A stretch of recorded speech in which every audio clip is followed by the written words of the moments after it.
Hi friends, வாயில் வச்ச உடனே கரையிற மாதிரியான ஒரு ஸ்வீட்டு தேங்காய் திரட்டுப்பால். வாங்க எப்படி செய்கிறதுன்னு பார்க்கலாம். முதல்ல பாண்டில் வச்சுப்போம். அதில் பாசிப்பருப்பு போட்டுப்போம்.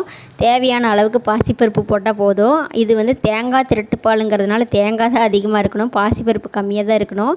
லைட்டாக அந்த பாசிப்பருப்பு பொன்னிறம் ஆகிற வரைக்கும் வறுத்து எடுத்துக்கலாம். இதுக்கு தேவையான இன்க்ரீடியன்ட்ஸ் என்னென்னு பார்த்தீங்கன்னா, தேங்காய், அப்புறம் வெல்லம், அதுக்கப்புறம் ஏலக்காய், முந்திரி, அவ்வளோதான்.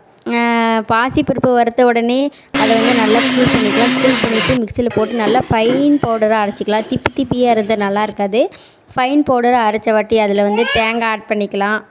அதுக்கப்புறம் பார்த்திங்கன்னா, வாசனைக்கு 3 ஏலக்காய் போட்டு லைட்டாக தண்ணி விட்டு நல்லா ஃபைன் பேஸ்ட்டை அரைச்சி எடுத்துக்கலாம்.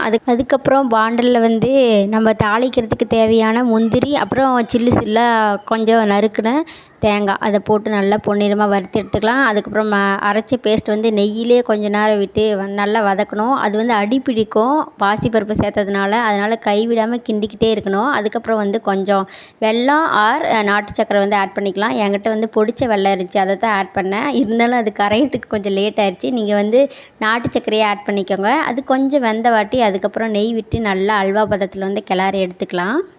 கடைசியாக முந்திரியும் நம்ம வறுத்து வச்ச தேங்காவும் ஆட் பண்ணோம்னா தேங்காய் திரட்டுப்பால் ரெடி ஆயிடுச்சு. உண்மையாகவே சொல்கிறேன், செம்மையான டேஸ்ட்டுங்க. என் பாப்பாவும் சாப்பிட்டா. எப்போவுமே வீட்டில் செஞ்சால் சாப்பிட மாட்டா, அவளும் சாப்பிட்டா. சப்ஸ்கிரைப் பண்ணிவிட்டு பாருங்கள். பிடிச்சிருந்தா கமெண்ட் பண்ணுங்கள், லைக் பண்ணுங்கள். பாய்.